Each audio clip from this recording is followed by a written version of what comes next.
Introduction là de Herbie Wine de Montréal et Michel Lavallée de LaSalle. C'est un combat de poids mi-léger. Herbie Wine. Qu'est-ce qu'on sait? C'est lui qui est l'aspirant numéro 1. Il n'y a pas de champion. C'est le numéro 1, numéro 2. Il n'y a pas de champion jusqu'ici. Alors Herbie Wine est le numéro 1, Michel Lavallée le numéro 2, suivi de Régent Lemire, Yvan Hull et Robert Vragovic. J'ai l'impression, John, que ça s'en vient peut-être pour le mois de décembre, le championnat de cette catégorie. Je crois que c'est ce soir. Oui, c'est ça. Là, c'est le combat de championnat. Ah bon, Jean-Paul, la reine est là, en avant. Excuse, parce qu'on n'avait pas ça sur les notes, mais quoi qu'il en soit. Oui. Mais non, pendant que vous autres, vous surveilliez le sabot de Denver, nous autres, personnellement, j'étais en train, comme d'habitude, de faire ton travail. C'est pour ça qu'on est trois. Hein. S'il y en a un qui se trompe, il y en a toujours deux autres. Même on est quatre. Faut pas oublier l'ami Mongrain, même s'il a des fois la tête ailleurs. Là. C'est sans rancune, Guy. C'est sans méchanceté, surtout. Alors voilà, début du combat et Lavallée qui a la culotte verte et Herbie Wine la culotte bleue. Autre combat de 5 rounds et celui-là, on vous le rappelle, c'est pour le championnat des poids mi-légers. L'entraîneur de Lavallée a mentionné que Michel s'avait entraîné avec le champion d'Europe, Johnny Canabaté, surtout sur les pivots avec les coups de pied, puis d'esquiver, parce qu'il sait que Herbie Wine frappe très fort et a de très bonnes mains. Canabaté qui est un maître de la technique, n'a aucune force. Pour esquiver. Oh non, aucune force, il a de la misère à casser un œuf, mais pour esquiver, il est fantastique. Il est reparti en Suisse, là. Ah oui? Il s'ennuyait un petit peu. Il est parti, puis il nous revient à janvier au Madison Square Garden à New York. Très belle droite. Oui. Jab. Avec les points, Wine qui touche quand même la cible assez fréquemment. Mais Lavallée va être obligé d'ouvrir avec ses pieds, parce que je pense qu'il n'a donné qu'un seul coup de pied à venir jusqu'ici dans le round. C'est son faible. Oui. Effectivement, un seul, voilà le deuxième.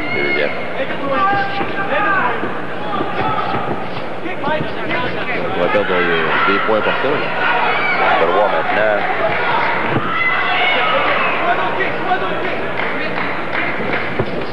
Oh, en droite, passé par Lavallée. Mais il demeure quand même que jusqu'à maintenant, en tout cas, il semble que Wine ait le contrôle du combat. Oui, puis Lavallée devrait pas essayer de rentrer trop près d'Herbie Wine. C'est là qu'il va se faire frapper, puis c'est là qu'il a l'avantage d'Herbie Wine. Il a fait ses limites de coups de pied. Lavallée, alors là, il n'y a plus de problème.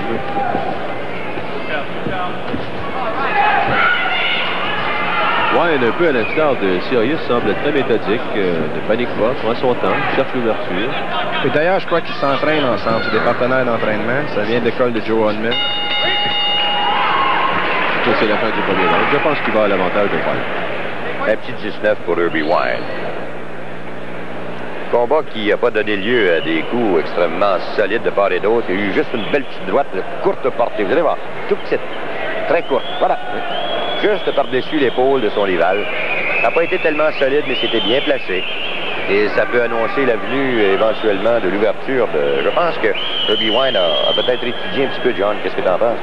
Il a voulu y aller mollo, je pense, au cours de ce premier round. Il sait qu'il est le favori pour dominer Michel Lavallée, même peut-être pour le KO. Et puis, la première ronde, il veut, comme tout le monde, là, il veut pas prendre trop de chance. C'est un titre qui est en jeu. Et puis, il veut gagner le titre. De la part de Michel, il va falloir que Michel fasse attention à cette distance dans les rondes futures. Mais je crois qu'on va voir Herbie Wine se renforcer à la deuxième et ainsi de suite. Un peu le genre à Sirius du Carmel. Vous savez, messieurs, qu'il n'y a pas un combat qui a dépassé le deuxième round jusqu'à maintenant. Hein? Mais non, c'est vrai. Alors, c'est peut-être la fin de celui-là aussi, sait-on jamais. Surveillons cette pratique.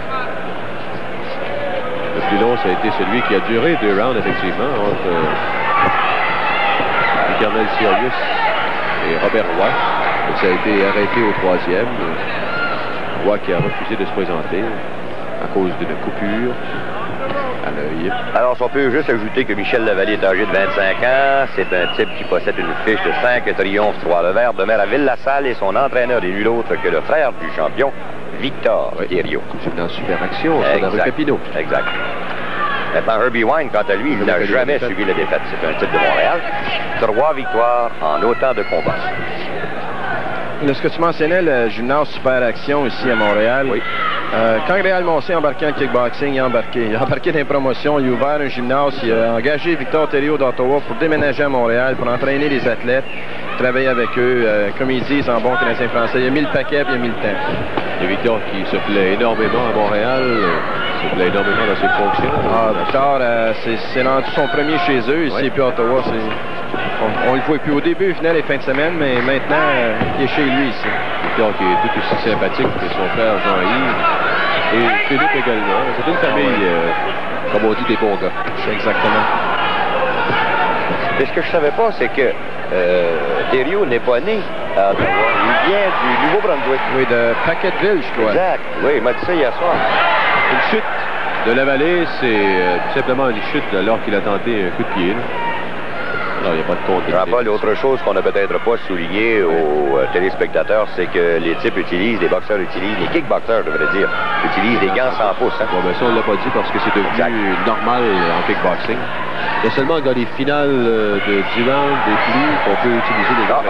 Oui, exactement.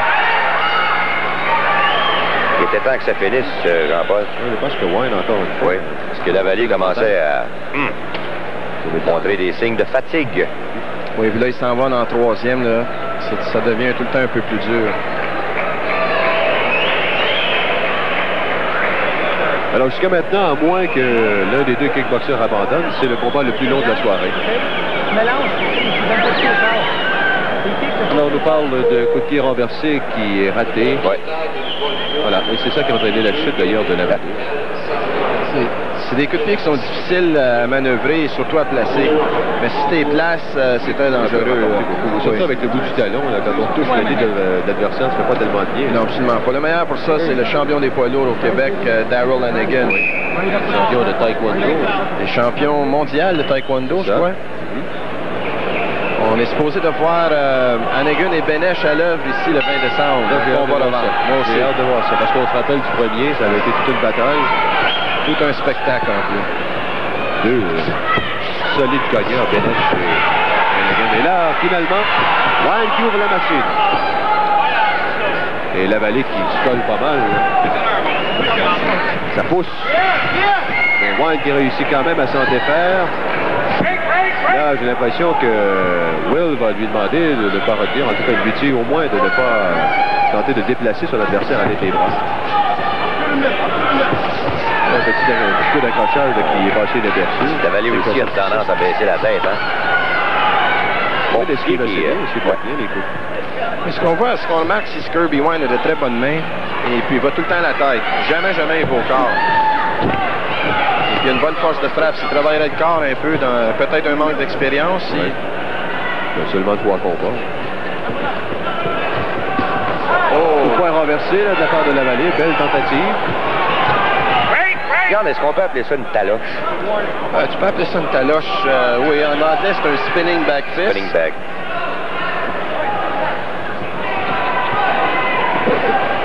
C'est un coup qui est totalement illégal à la boxe. Hein, oui, définitivement. On va là jusqu'à encore un là, de la part de Wayne. Bonne combinaison gauche-droite qui a été donnée Jean-Paul par Wayne.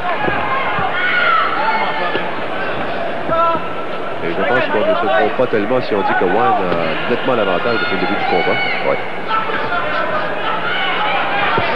Alors c'est un round quand même important pour la vallée parce que s'il perd celui-là, ce qu'il semble avoir de faire. Très belle combinaison. Ouais. Terminé avec un bon direct du droit. La vallée à nouveau qui pousse avec l'épaule. En fait, étant donné qu'on n'a pas le droit de retenir en kickboxing, on se sert souvent de cette tactique de pousser avec l'épaule. C'est de voir l'équivalent de retenir. Oui. Jean-Paul, moi j'ai personnellement Herbie Wine en avance, 30 à 27. Ça veut donc dire que si la vallée veut gagner, il faut qu'il y aille pour le KO dans les 2 derniers rounds. Voilà. Voyons la combinaison de Wine. Bonne petite droite hein, qui était donnée, pas tellement à longue portée, c'était presque une sorte de crochet, mais qui était bien appliqué. Et la vallée a cette mauvaise habitude de pencher un petit peu la tête quand il est frappé. Voilà le coup de poing renversé qu'on parlait, le spinning back fist ou la taloche, comme disait le vieux. Oui, c'est un punch que tu t'attends pas. Parce qu'à cause que sur le Mac Russo, là, ce qui était champion mondial des Milo, j'avais jugé un de ses combats à Bruxelles, en Belgique. Et puis au 4e ou 5e round, il avait passé le knockout au champion d'Europe avec un coup de poing de ce genre-là. Pas une taloche comme ça, hein? Une taloche, un petit piton. Ouais, un morceau de fer dans son gant, quoi. Excusez-moi, mon bien cher père, si vous avez appelé le vieux, je vous ai insulté. Vous savez, le vieux, ça voulait dire c'est une marque de respect, ça. Continue à travailler, je vais surveiller le combat. Alors, nous avons rendu au 4e round. Histoire de famille, John. Oui, je comprends, les fêtes s'en viennent. On a l'air des deux Schiller à la télévision. Les deux Schiller. Que tout ce qui manque, c'est les cheveux frisés. Et l'autre gonflait l'hélium. Bon, alors maintenant que bon marché. Le commercial est fait, passons au kickboxing. Belle tentative là de Herbie Wine. Coup de pied, des coups de poing, on les a tous. Ah ouais. La Vallée qui n'abandonne pas cependant, John. Il donne tout ce qu'il a. Non, il a encore l'espoir de gagner. Dans le 4e round, il est en arrière, mais il faut qu'il fasse une très grosse ronde ici à 4e. Et puis... Mais là, c'est pas ce qui est rendu un cas de KO. Ah, quasiment, oui. Le 20 KO le 11 octobre, il gagnait les combats, il envoyait l'autre 2 fois au plancher à 3e, 2 fois à la 4e. À la 5e, juste un coup de pied, il a ouvert le nez. Et puis le gars est parti de combat. Ça fait que ça peut retourner assez vite, tu sais jamais. Ah oui. On pense seulement qu'un coup. Hein. C'est ça. Oh, il a été chanceux là-dessus. Il était complètement hors d'équilibre et Wine n'en a pas profité. Un autre coup de poing renversé de la part de Wine qui a raté. C'est une belle esquive de la part de la Vallée.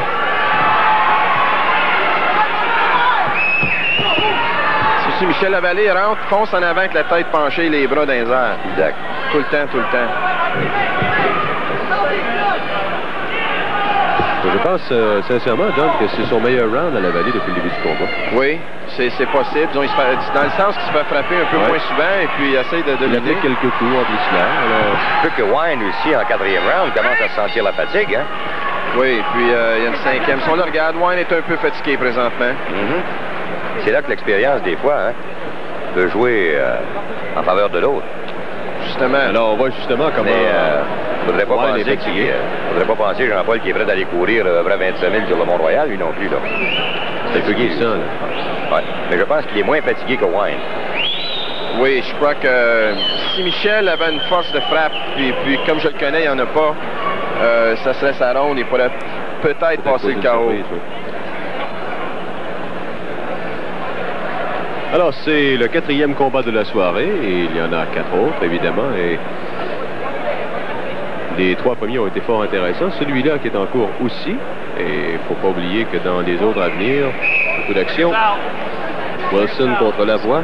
Si l'entraîneur Victor Thériault mentionne à Michel de garder plus sa distance avec son jab, et lorsqu'il rentre de ne pas pencher sa tête, ça peut lui aider beaucoup, et il a besoin de l'aide pour la 5e, la ronde finale.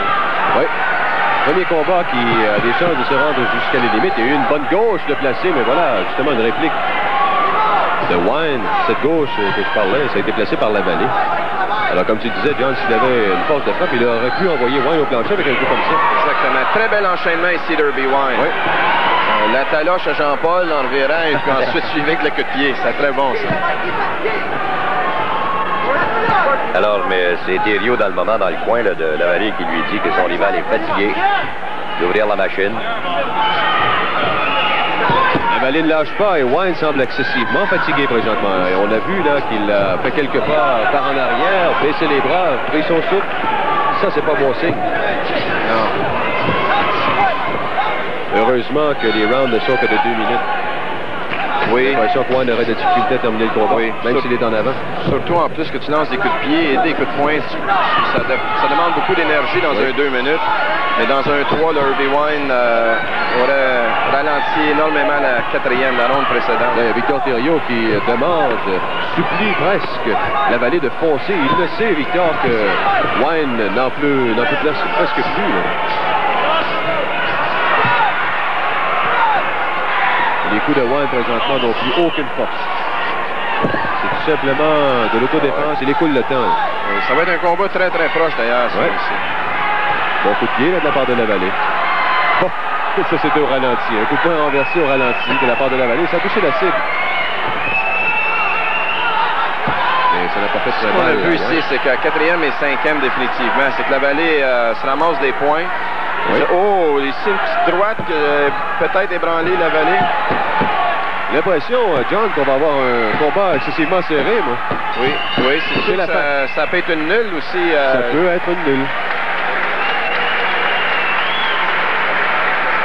Si un gagnant, c'est pas une nulle, c'est par un point. Moi, personnellement, j'ai Wine par un point, 48-47.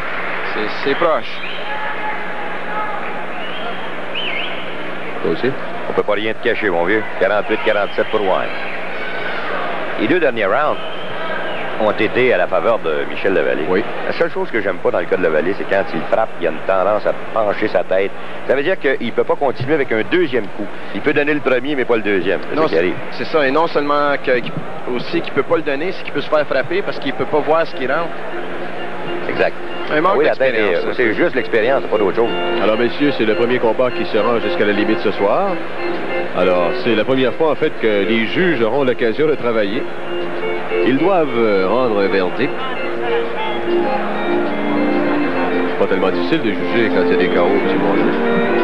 Et Jean-Paul, je sais qu'il y a des examens pour les arbitres qui auront lieu. C'est aux États-Unis, ça va se passer au mois de janvier. C'est J.T. Wills qui va faire passer ces examens-là. J'espère qu'en janvier, on devrait normalement connaître tout au moins un arbitre québécois, montréalais ou québécois, en tout cas. C'est ça contre Will, oui. Non, ben c'est parce que... Mesdames et messieurs, j'aimerais maintenant inviter dans le ring pour faire la remise de la ceinture. Alors, il va y avoir Monsieur des Richard arbitres. Dubreuil. Alors, on demande à Richard Dubreuil de la brasserie Molson de se présenter sur le ring pour la présentation de la ceinture. J'ai bien hâte de voir à qui il va la remettre, cette ceinture. Il travaille beaucoup, ce M. Dubreuil. Hein? Ah, partout, lui. C'est incroyable. Toujours souriant, c'est un bien mauvais mot. Oui, si un gars qui est plaisant, c'est Richard Dubreuil. Bonhomme d'église. C'est ça. Un gars d'église, on appelle ça un gars d'église. Il est avec Réal Massé. Réal Massé, lui, qui est un grand chasseur devant l'éternel, a tué son orignal, lequel nous avons goûté avec... Oh, superbe soirée. Oui, apparemment, il l'a pas acheté, celui-là. Non, c'était bel et bien vrai. Moi, je pensais qu'il l'avait acheté. Mesdames et messieurs, voici Messieurs, maintenant la décision des juges. Ladies and gentlemen, here are the judges' scores. Le juge Villeneuve, 50-48. Le juge Montpetit, 48-50. Le juge Verdon, 49-48. Le vainqueur et champion du Québec de la catégorie des poids mi-légers, the winner and Quebec Featherweight Champion, par décision partagée, split decision, Herbie Wine. Messieurs, ça va faire une revanche. Ah oui. Combat très serré, décision partagée. Et on a donné 2 points d'écart, en tout cas, en ce qui concerne les deux premiers juges. Un à la faveur de Wine, l'autre à la faveur de Lavallée. Oui, je crois qu'ici, ce qui arrive, c'est que Montpetit, c'est un nouveau juge, il vient d'être certifié, et qui est bon aller pour des champions jusqu'aux 5 rondes. Peut-être que lui avait le combat un peu différent. Je ne veux pas changer sa décision. Ouais. Et puis les deux autres juges qui sont des juges classés A, ils l'ont eu en faveur d'Herbie Wine. Mais ça ne veut pas dire que M. Montpetit, c'est pas un bon juge. C'est sa première fois, peut-être un peu de nervosité. Cependant, en tout cas, nous, on l'a vu par un point, du moins le père et le fils. Là. Toi, John, oui, évidemment. moi aussi. Soit une nulle ou par un point, comme j'avais mentionné. Alors, le seul juge qui a donné un point d'écart, c'est le juge Villeneuve avec 49-48. Quoi qu'il en soit, le nouveau champion, c'est le premier champion parce qu'il n'y en avait pas, c'est Herbie Wine de Montréal. Et il y a un autre combat de championnat du Québec qui s'en vient. Ça, j'ai bien hâte de voir cela pendant que Wine quitte le ring sous les applaudissements de ses partisans. J'allais dire que le combat qui s'en vient, moi, Jean Wilson et Richard Lavoie. Wilson, je me souviens de quelques-uns de ses combats en boxe amateur. On en avait fait d'ailleurs quelques-uns à la télé.